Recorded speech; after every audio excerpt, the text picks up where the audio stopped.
Hi, I'm Brittney Ashley, your host of Breaking Norms, Building Dreams, your guide through this transformative journey in both business and life. This is your place crafted for dreamers, doers, or anyone who has been told they can't. Get ready as we challenge those narratives together. You're tuning in live to the United Public Radio Network, airing on 105.3 and 107.7 FM in New Orleans. We are streaming on all the popular platforms every Monday at 3 p.m. Eastern Standard Time. Join me for a candid and thought-provoking conversation celebrating your unique journey because you are worth it.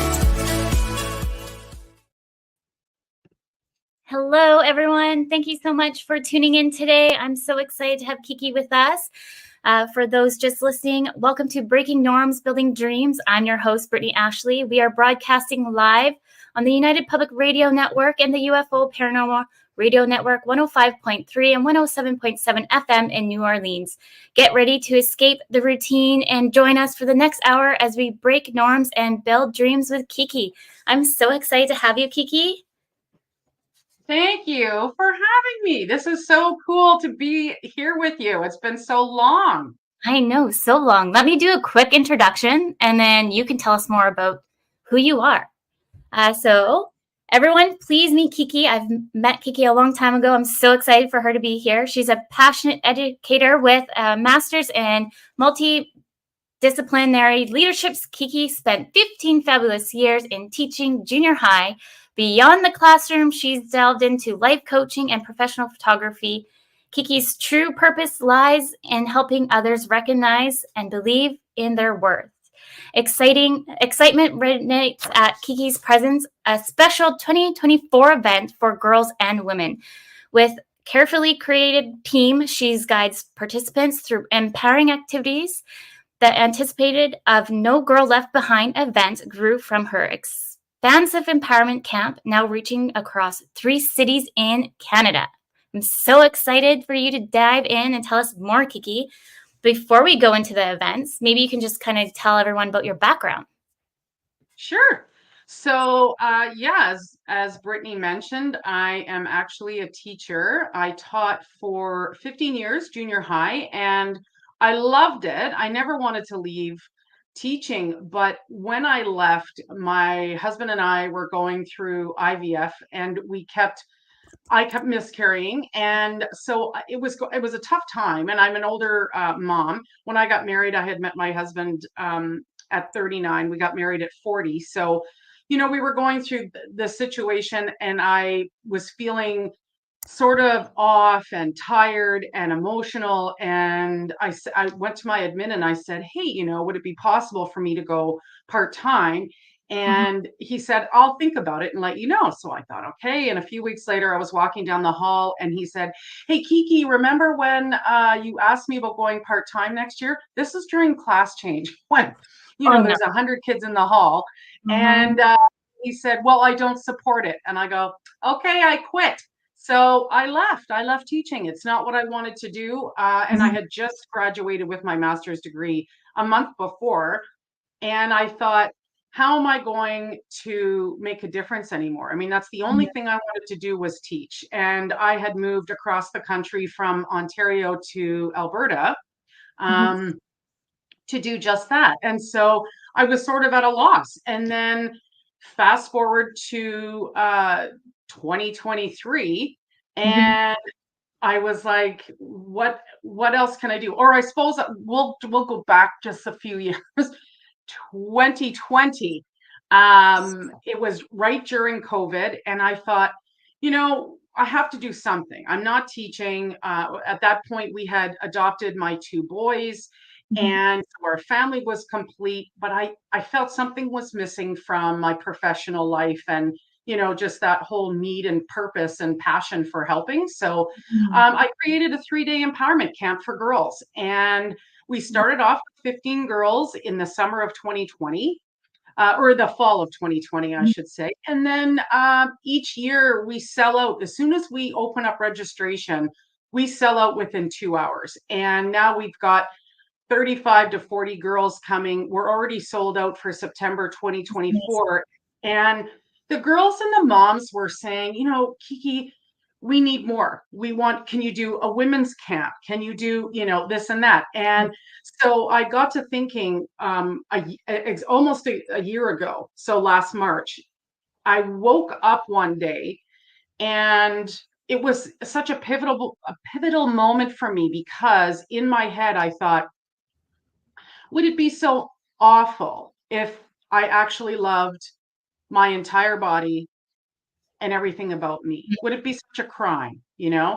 And I have dealt with feeling insecure about my body ever since I was 7, when I started gaining weight, and I've gained and lost, literally hundreds of pounds. And it was sort of like, I'm an intelligent person. Why can't I figure this out? And so it was that beating up, it was not feeling worthy, and those kinds of things. And I had carried that along from my childhood, when my mom and I had a really tough relationship.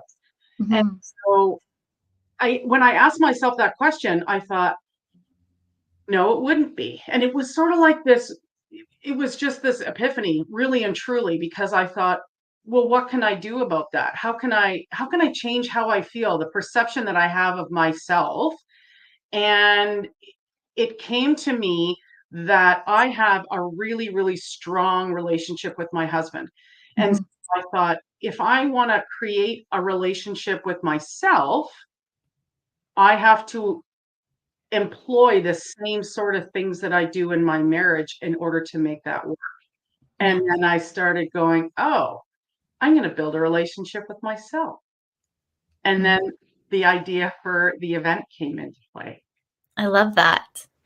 Um, Thank you for sharing. I'm so excited to dig in deeper about the event. I want to back up a bit about just the general conversation of asking to go part time with that employer. Like, that's shocking. But the thing is, that's the reality, and still in today's world of, um, we're actually going to have a guest talk about this too, about how employers can be supportive to moms in the workplace. It doesn't matter what kind of fashion, fostering, whichever, they should show up and be there for you and think of ways to be very supportive, because it's already a journey in itself. Um, so with that, sorry, there's something that just popped up here, making sure we all stay on live today. I think we're good, guys. But that's the big thing too, that I'm finding that as myself as a mom, I went through a lot of things as well, and I knew I would have to struggle with that. And I was like terrified to tell my employer that I was pregnant. Like, I just knew, like, what if I get fired? What if I do all these things? What if, like, what are the what ifs, right? And the unfortunate thing, we shouldn't have that fear when we are building a family. I don't know, Kiki, if you have some intake on that. Yeah, I think it's ridiculous that you have to tiptoe around that, because, and here's the thing, women take on so much. And this is part of the reason why we live our lives small, because you're afraid of getting pushback. And I couldn't believe it. I couldn't believe that he said, no, I don't support that. And, in our school district, unfortunately, it's not a blanket rule where you can say, look, I have seniority here. I've been teaching 15 years. I'm at the top of the pay grid. I'm an excellent teacher. I was also, the head of the LA and social department. And I was missing school because I was depressed. I didn't know what depression was. I didn't even know how it felt, because it wasn't me. And I was like, I'm constantly going back and forth to Calgary for these IVF treatments, and a third of our staff was pregnant at the time. Mhm. We had a younger staff, and not one person asked me, Kiki, are you okay? Because you're missing a lot of school. Is everything all right with you? Just wanted to check in, make sure you're like, I'd be bawling in the middle of class. I could not pull it together. And so I just, thank goodness I have a supportive husband. And like, I went home that day and I said, hey, I quit today. And he goes, okay, how come? Like, what happened? I told him, and he said, that's totally fine. But thank goodness. I mean, we were in a position where it didn't matter if I wasn't working. You know what I mean? That's not the case with the majority of people who are trying to support their family. And what if she's a single mom or whatever the case may be, right? It's not right. And so in our district, there, like I said, there wasn't like a blanket thing saying, hey, if you want to go part-time, you go part-time. It Mhm. was up to the administration at each school. Yeah. So I had to ask basically permission for him to support that. And I had gone behind the scenes. I had talked to a friend of mine who wasn't teaching, but she was going to take over the social aspect. I would continue with LA. And she's like, I'd love that. When you have two part-time teachers, you're Mhm. getting more than 100% of the work, right? And so it would have been to their benefit. And he knew this other teacher quite well too. And it Yeah. really sort of came out of left field for me to not feel that support. And I thought, when I was working at a different school, the principal had said to all of us, if you're not feeling well, Mhm. don't feel like you have to come to school, because at the end of the day, you're not getting any kind of an award or a medal for showing up. You have to look after yourself first. Mhm. And I thought, well, this is my life. This is my possible family here. And this is what matters. And so I think it's ridiculous that why would you be scared to tell your employer that you're pregnant for fear that you're going to lose your job? I think it's preposterous. Yeah, and that's like I'm hoping we all can start talking about normalizing that because it isn't a common thing. Actually, since I started this business, I'm starting to find so many moms that have like a lot of similarities of being scared about it and all the things. So I just hope we can start creating a safe place for those who are going through the journey. Not just moms, but even dads, because dads take on these roles as well. That I can see like the trend that a lot of more dads want to come in and step into that role. So, uh, Mhm. like my husband came in to support when we had Hudson, the second round. So then I can do the business till building that up. Well, he can take time off on maternity leave, but that's so new, I think, in our generations because it's normally the woman, right? Yeah.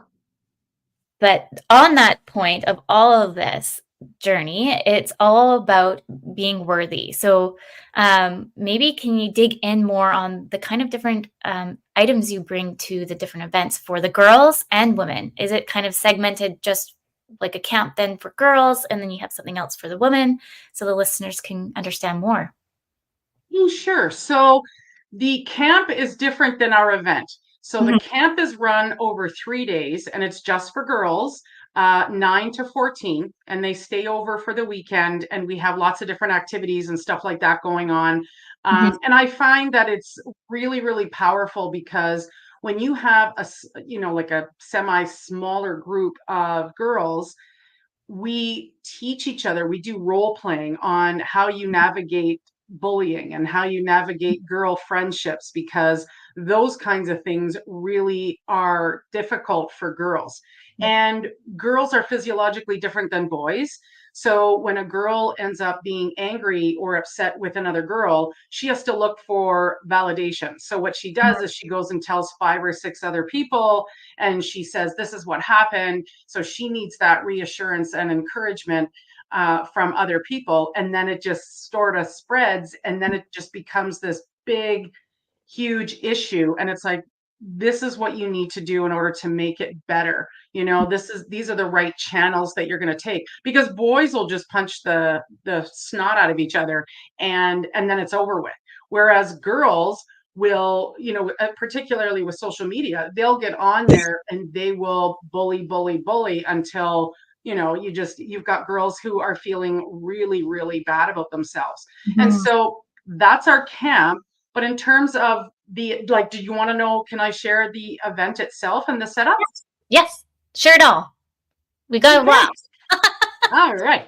So, strap your boots on, kids. Here we go. So, okay. So basically, the event itself is held in 3 cities in Canada. And so we have Edmonton on March the 9th. We have Grande Prairie, Alberta, uh, May the 18th, and then Toronto, Ontario, September the 14th. And I thought, I really want to bring this event to as many cities as possible in 2024 so that Mhm. we sort of get our feet wet. And we're a nonprofit organization. We got our status a couple of months ago. And it's like, okay, let's just go all out there, right? So this is why this is super important that I'm here today to share that there is an event like this out there. The need for girl and women empowerment is so huge right now. And to take, and this is sort of like an arm off of the conversation, but I'm 54, I'm almost 55, and this is my first year doing the event. So I want women out there to understand that it doesn't matter how old you are.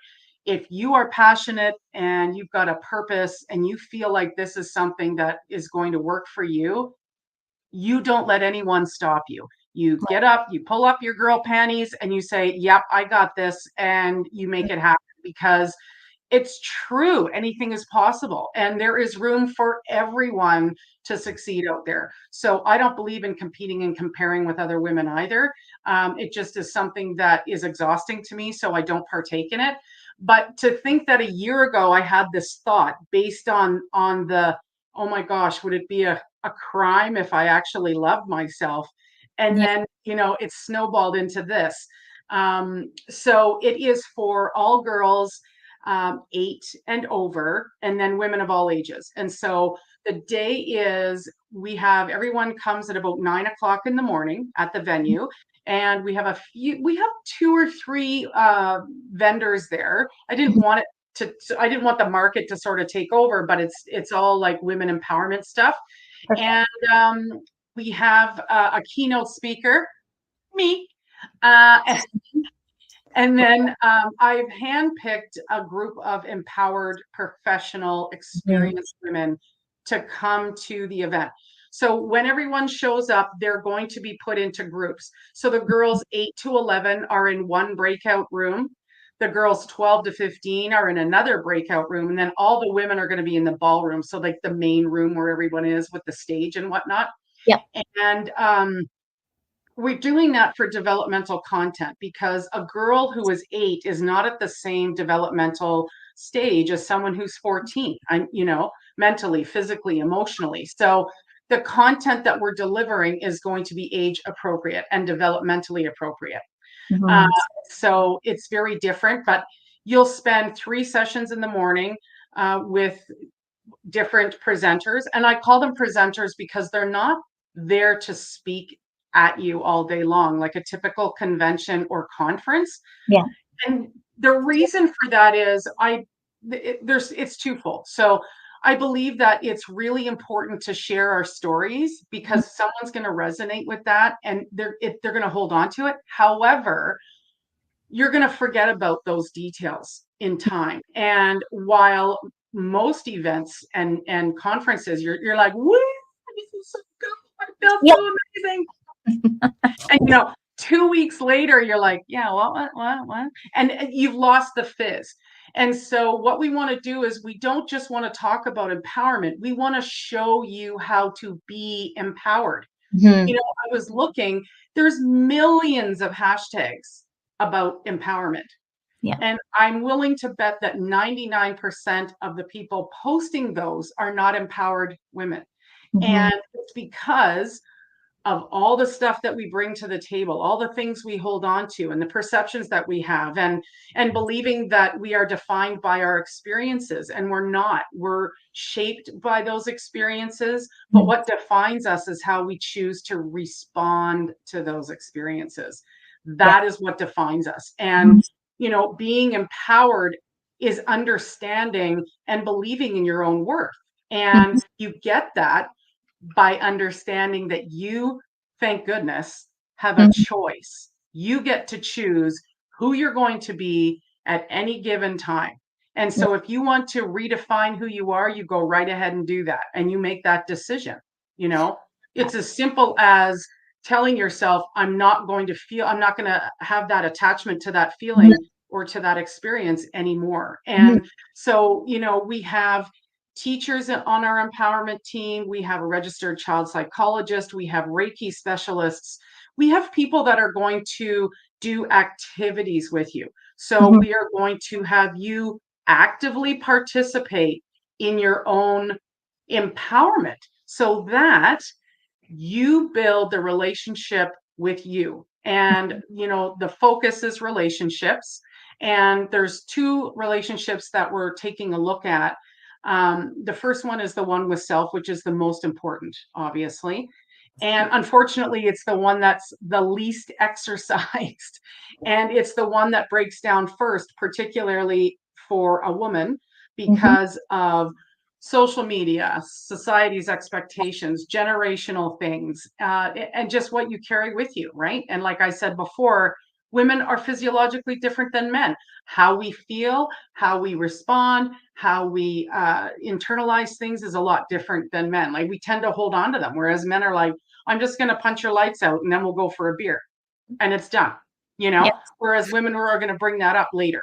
Yes. And so it's this thing of that the relationship with self. And then the second relationship that we're going to investigate, research, and teach the women about is the most complicated and the most influential, which is the one between mother and daughter. And whether you can attend the event with your daughter, you can attend the event whether you have a daughter, or you can attend the event even if you don't have kids, because like I said earlier, we're segregating so that you get the experience that we want you to have, and so that you get that out of it.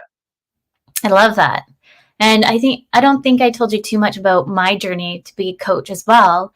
As you know, I started my business to help moms work from home. But the more I started working with the moms and the women on my team, a lot of them were just struggling with limiting beliefs, not thinking that they're worthy enough to be paired to a client or worthy enough to even execute on a project. And I was like, this is just like, I interviewed you, you're worthy. What's going on here? And so I went on this whole journey of like also self-discovery for myself, why I went into business coaching and then imposter syndrome coaching. And like, I'm still always, my next one that I want to do is resilience coaching and get trained on that and have it all combined together, because I find I can see such a mix when people are building their businesses that they feel like they're not good enough. They're scared about certain things, like things come up from the past of feeling like they're not worthy and all of the things. So I love what you're doing. I'm so excited to see. I know this is going to be so big. Your plan is to start here in Canada, but you also, I think you mentioned, want to go into the States. I know a lot of our listeners are from the States. So maybe do you have an idea of where you might want to show up next? Well, 2024, like I say, 3 cities in Canada, because that's where we're from. But I've been talking to people. We've had so many people reach out and say, I would love to be a presenter. You've got to come to the States. And that's always been my plan. So for 2025, we are hoping to, the first place that we were thinking about was Washington. And, one of the sort of hurdles for us is the fact that every event that we do is completely sponsored. So right now, we have to reach out to possible people who would be interested in sponsoring the event. Each event is tens and tens of thousands of dollars. So we have to make sure that we've got all those covered. And being from Canada, I don't know as many people in the States where it's going to be like, oh, okay, yes, we can believe in this event. And so it is a matter of doing things like this with you, and to let people know that we do exist, because it is so. What happened here? Can you still hear me, hun? I can. Yeah. Let's see if I just, technical difficulties. Da, da, da, da, da, da. La, da, da, da, da, da, da. Doo, doo, doo. But a What the live hell's show, wrong? hey? Hi, everyone. Here I am. Almost. No worries. What I was going to say, really makes you stay on your feet when things like this go awry. Like, oopsie poopsie, what's happening? Do you know what I can do on my end? Do you know what? I've never seen this. I'm selecting buttons, but it won't let me. Nope, you're back. That worked. There Hi, you go. how are you? There we go. I I just just hit one I just button. went for a coffee. I'm back. Just went to Starbucks. Okay. So the thing is, we absolutely want to bring it to the States because Yes. this is not something, that only exists in one area, No. right? North America is huge. Mhm. We want to make sure that people leave our event understanding what it means to be empowered. So, like going back to the day itself, you arrive, you got the keynote speaker, you have 3 sessions in the morning, a buffet lunch, Mhm. 3 sessions in the afternoon, a buffet supper, and then we have a dance Nice. party to finish off the day. And so Cool.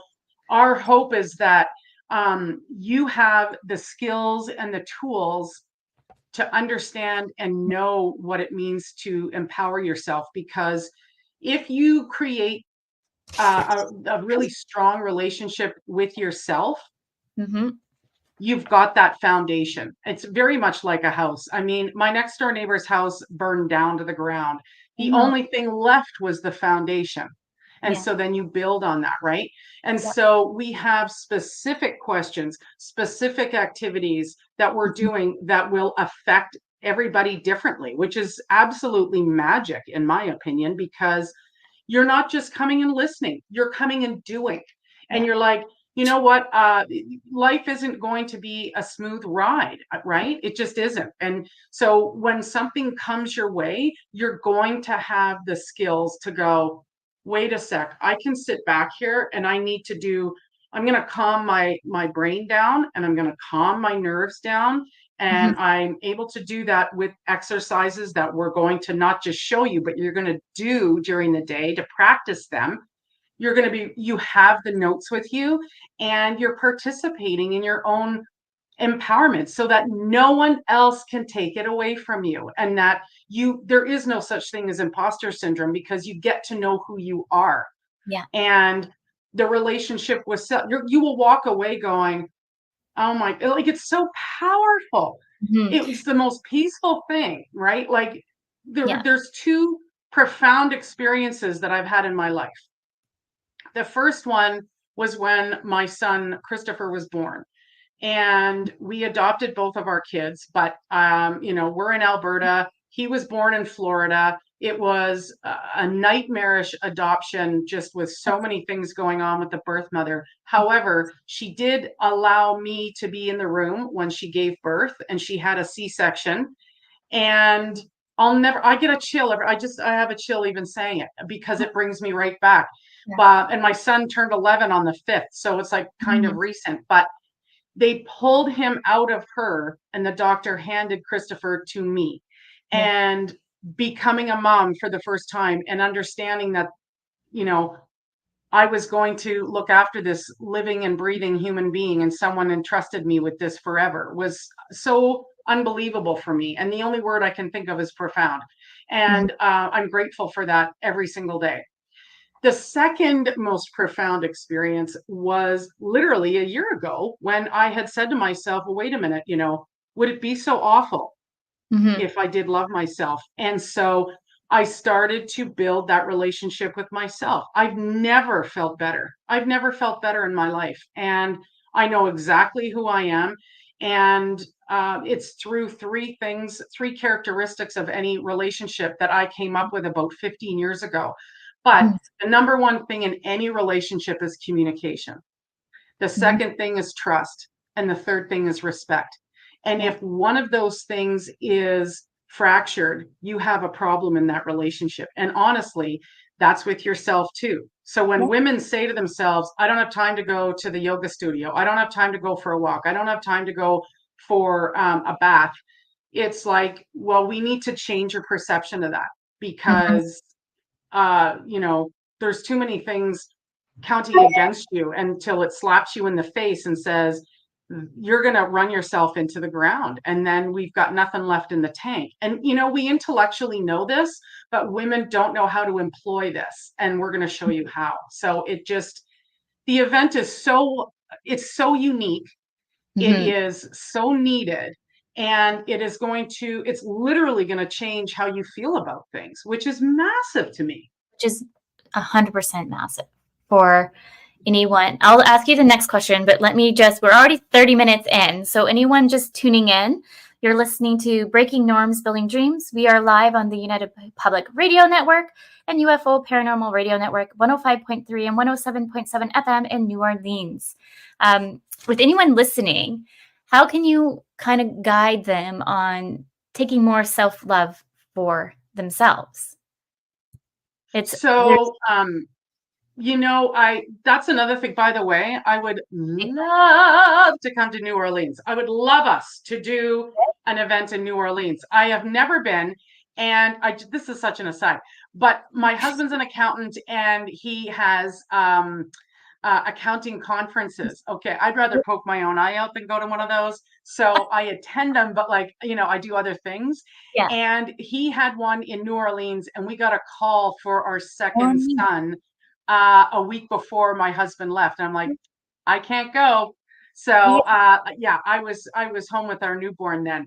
But anyways, so if anyone has any, if you guys want us to come to New Orleans, I would hop, skip, and roller skate my way to New Orleans to do this in 2025.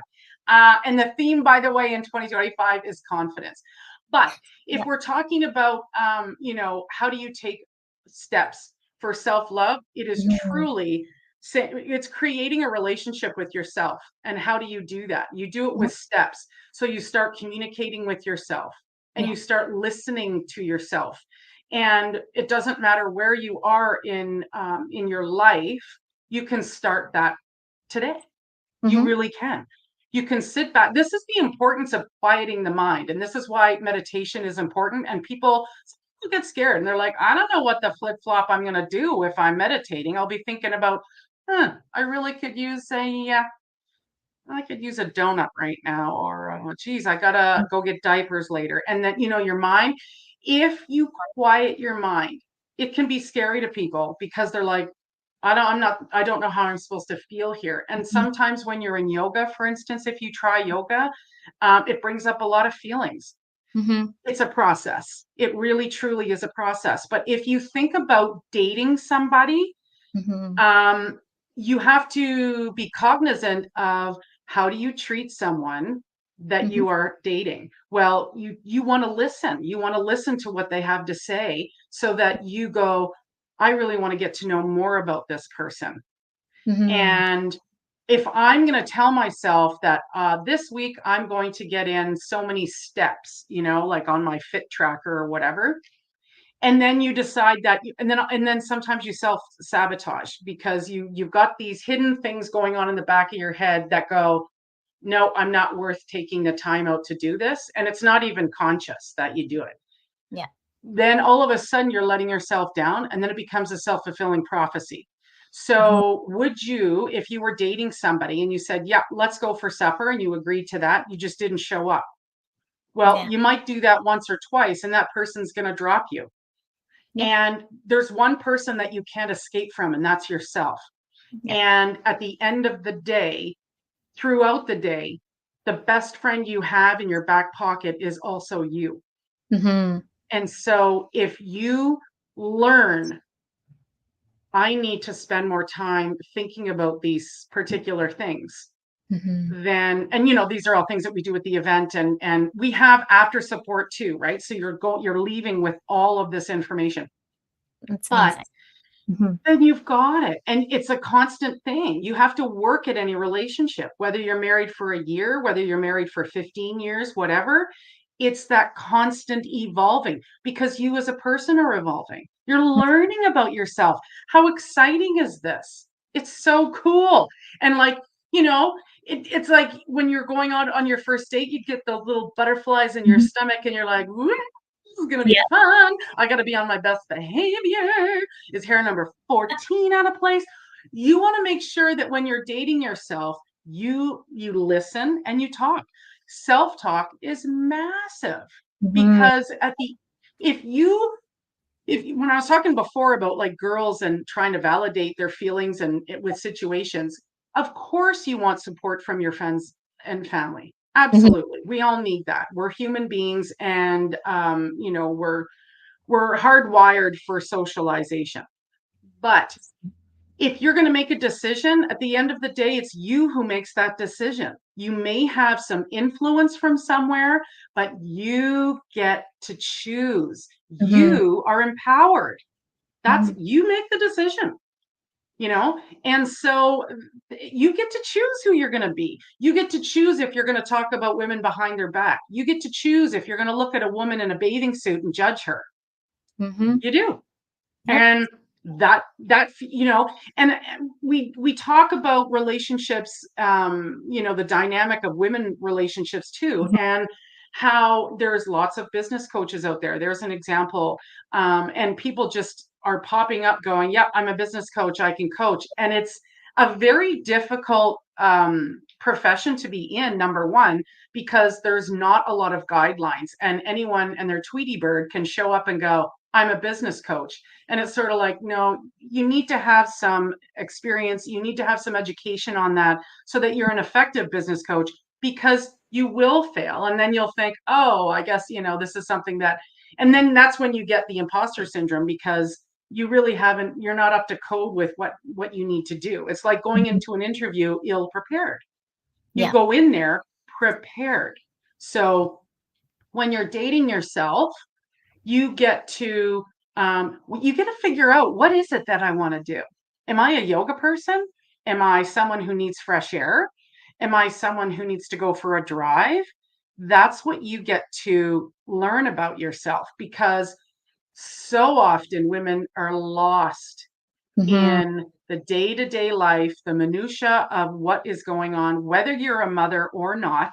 Mhm. I have many single friends who've never been married and don't have kids, but they have responsibilities, whether it's to their aging parents, whether it's to their dogs and cats, Mhm. their friends, whatever the case may be. They still don't know exactly who they are. And that's what this is about. So that if a tornado comes along and starts to shake your house down, you are Mhm. still standing at the end of the day, Yeah. because you have built that relationship and the foundation on your own. No, I love that. And also too, like, my husband and I have been together, you stop counting after. Like, we're going to be going on 9 years married. And so I Yeah. think I want to say we were together at least 15 years, 17. I don't even know. You stop counting, right? But at the end of the day, we were very young when we got together. And I'm always just like, I'm like, we're evolving and finding each other out too, how we're different, especially with kids now. Like, what do I like to do? Because you put the kids first, or sometimes forget to go on like those dates, but those are very important. So trying to like, I don't know, Kiki, I like to take a step back and one, try to give myself grace and give everybody else grace, and ask more curious questions than just assume, because we just don't know what's going on behind closed doors.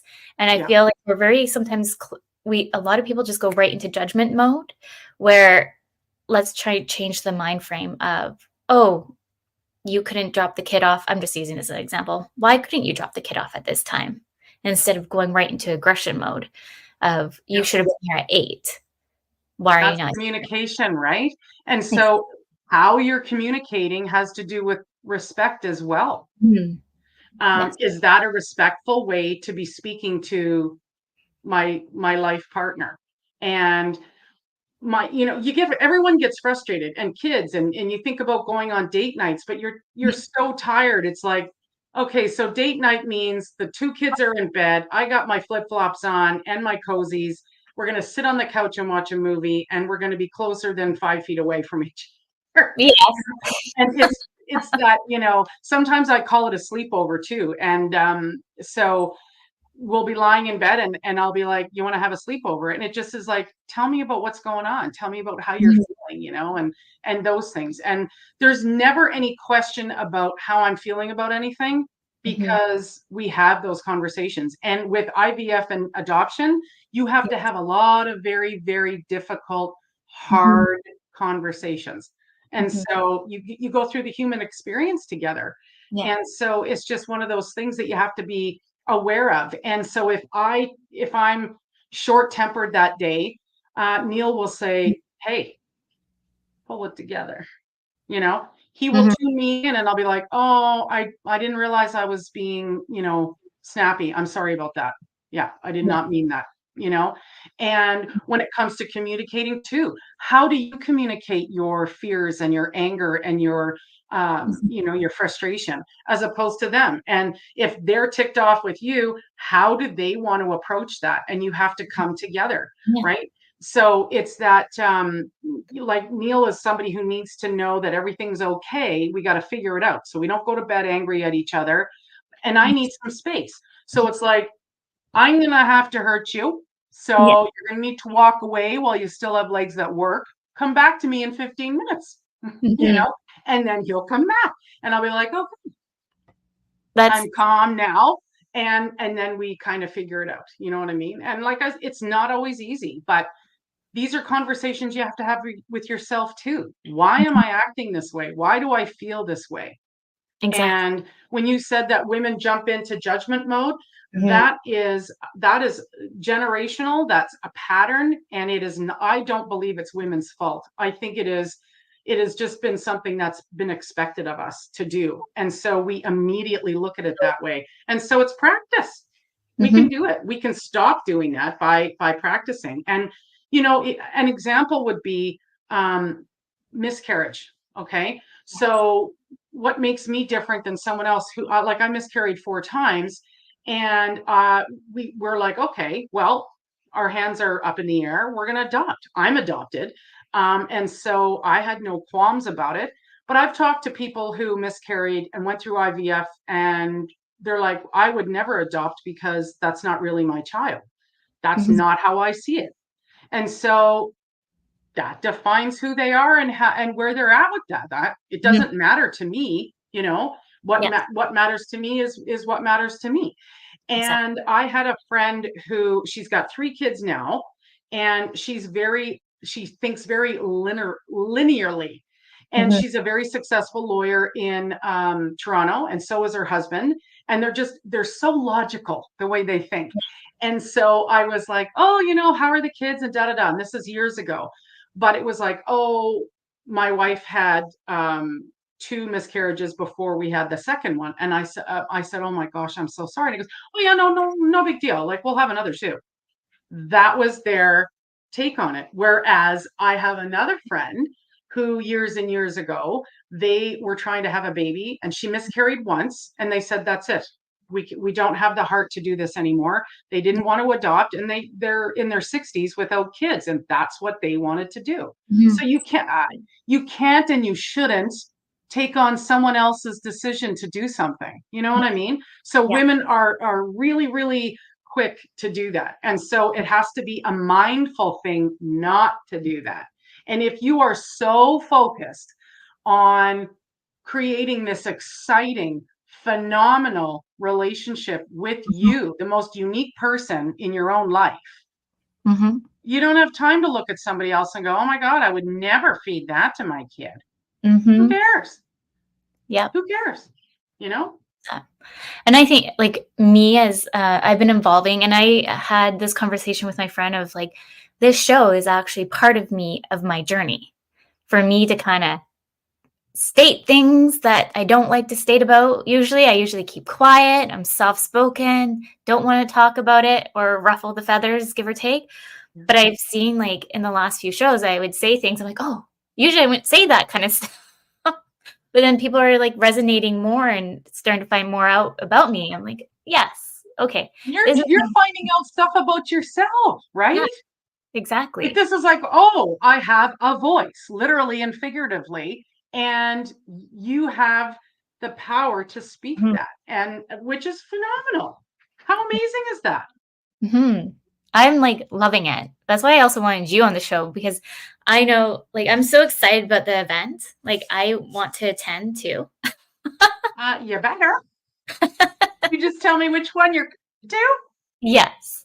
Um, did you have any kind of tips or tricks for like mother-daughter relationships? Because I know you mentioned that a little bit in the and for the event, but if for anybody listening, I know usually, let's be honest, like I have my daughter who, if everyone even needs to know, I'm always my daughter's room because it's the quietest room in the house.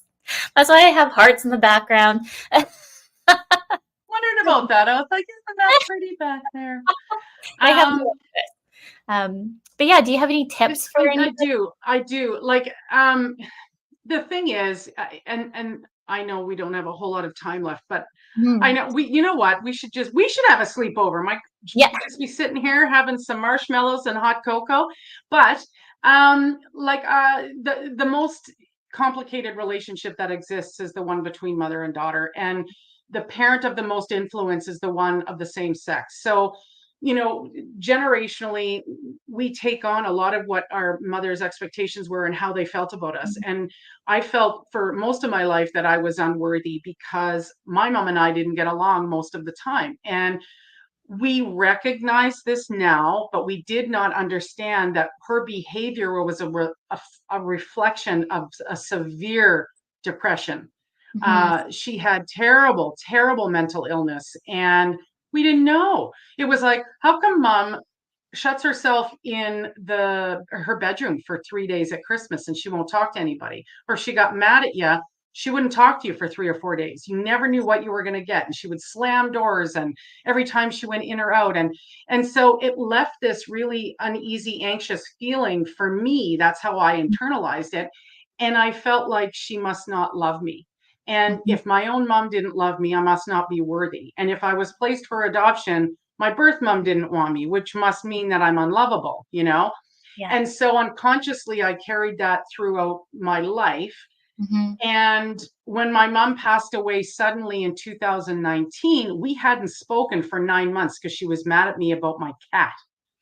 And it was like, I had been up and down, up and down. And I said, I just can't do this anymore with you, mom. Like, if you're going to be mad about this, I just can't do it. I've got two little kids. I'm trying my best. And she lived across the country. So she was in Nova Scotia, and she walked out the door and we never spoke again. And on a Thursday, my dad called me and he said, Kiki, your mom's dying. And I was like, what? And everything changed. Mhm. Everything changed when he said that. My priority was, I'm on the next flight. I Yeah. will get there. Tell her to hold on. And I kept calling the hospital, and they're like, she can't talk anymore, but she can still hear you. So I told her everything I needed to tell her. And I'm like, I'm on my way. Don't let go. Wait Mhm. till I get there. Thank you for choosing me to be your daughter. I love you. And I kept calling her, and on my flights there. I got there in the morning on a Friday, held her hand for 17 hours. And I say 17 hours, it's important to me. It's my favorite number. But 17 hours after I got there, she passed away.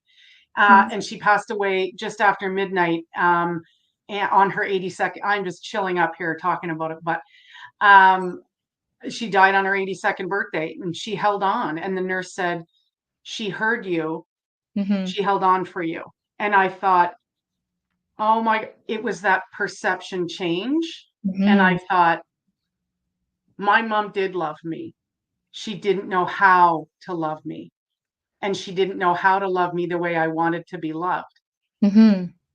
And that wasn't her fault, because she never took meds for it or anything like that. But she fought to stay alive until I got there. And it was like, so my whole relationship with her has changed. Even though she's gone, I understand the difficulty in these relationships. And Mhm. so in our event, moms are going to be writing letters to their daughters. If Mhm. they don't have a daughter, they're going to be writing a letter to their mom, and with pointed questions. So I'm not going to give you a piece of paper and say, write a letter to your mom, because that's like giving someone a journal and saying, here you go, journal. But a lot of Mhm. people don't know what it is they want to say. Yep. Right? So Mhm. that's what part of this is. And then if a mom and a daughter come to our event, they'll be doing letters individually, and then they can come together and read the letters to each other and have that safe space to say, this is how I feel when you say this. This is how I feel when you do that. This is what I wish we could do more of, you know. Mhm. And it gives accountability on both ends, but it Yeah. gives you that, oh my goodness, right? Like, the daughter can choose to read to her mother and vice versa, or you can hand that letter to the other person and have them read it and then say, okay, how can we work on this? Again, it is something that you have to be conscious about. Yeah. That's so powerful. No, I like that. I think a lot of mother-daughter dynamics will kind of overcome a lot, that writing things out is so much more powerful than you think. But Oh, you have to figure huge. out how to do it, Yeah. because I used to journal a long time ago when I was younger, and just trying to even think of like how to even start doing it. Now I'm like, oh my goodness. But my thing is, I have dyslexia, and so I get caught up in spelling things wrong, or I get caught up in, oh, I don't think that's right. So I stopped journaling because of that. I don't. Okay. So finding like what might work better. I'm just saying for myself would be like maybe like a voice journal, more or less, I was right? just going to suggest that. And Right? also to let you know, um, your journal is you, and there's no judgment there. Mm-hmm. So allow yourself, Brittney, the grace to make a spelling error and not beat yourself up about it, Mm-hmm. you know? Yeah. And you don't want to do it if it's going to cause you anxiety, but that's something to take into consideration too. And Mm-hmm. just be like, it's okay if I have a spelling error, and it's okay if I didn't see that, because this is me, and you okay, you Yes. know? I just Yeah. want to hug you right now. Air hug through the. Oh, that's great. I love that. I seriously want to come to one of your events. I know I will. Um, One last question, because I'm just watching the time here. Do you think that a lot of women kind of go through limiting beliefs and or imposter syndrome? Do I think that? Hmm. Oh, I sure do. I know that. Yeah. Absolutely. I think a lot of people think, oh, I should fake it till I make it. I don't think that's the answer. I really don't. And when you and this is why we need something like this, right? We have to teach and once you build that relationship, you have so much more confidence, and you understand your own worth and what it is that you have to offer. And I think a lot of people are stuck in the wrong business. I Yes. think people go, oh, I taught this one girl who's she's an adult now, and she's like, oh yeah, I'm doing this, and it's MLM, so multi-level marketing. And I'm Yes. like, this is not for you. This is what you should be doing. I see you doing this because of your the power, the passion, and your intelligence, and how you do that. And she's like, oh, I'm just not ready to do that. And she's been spinning her wheels for about 8 years. And and she has this imposter syndrome. And the reason people have imposter syndrome is, one, they don't believe in themselves, and two, they're in the wrong thing. Mm-hmm. When you are in the right venue, you're in the right space, Mm-hmm. there is no wrong answer, there is no imposter syndrome, you know what I mean? I go to bed at night thinking about this event and how I'm going to address people and how it's going to be and how it's going to feel, and that, and because it came to me, literally came to me, and it was Mm-hmm. like, okay, I know this is what I'm supposed to be doing. I still substitute teach, which is cool because but this is something that I know is going to have an impact. And this is another thing, when you get to know who you are, you're like, is this what I want to do? Mm. Yeah. And you can change your path at any given time. 100%. Putting down boundaries, you start to understand the boundaries that you want to lay down, the foundation. For imposter syndrome for myself, it was really kind of looking at the inner in of like, why am I having these thoughts?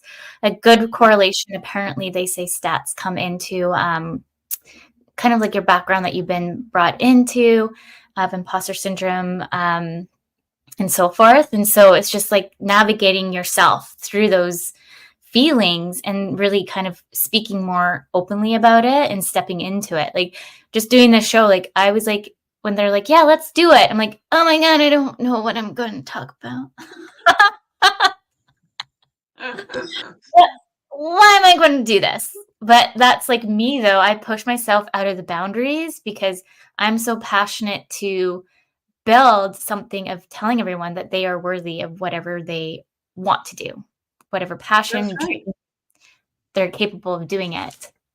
Yeah, absolutely. And if you believe that yourself, Mhm. if you learn how to do that, then it's like someone going, like, do you think you have somebody else telling you that you can do that and I believe in you, and that's great. Mhm. But at the end of the day, if you don't believe it yourself, it's not going to work.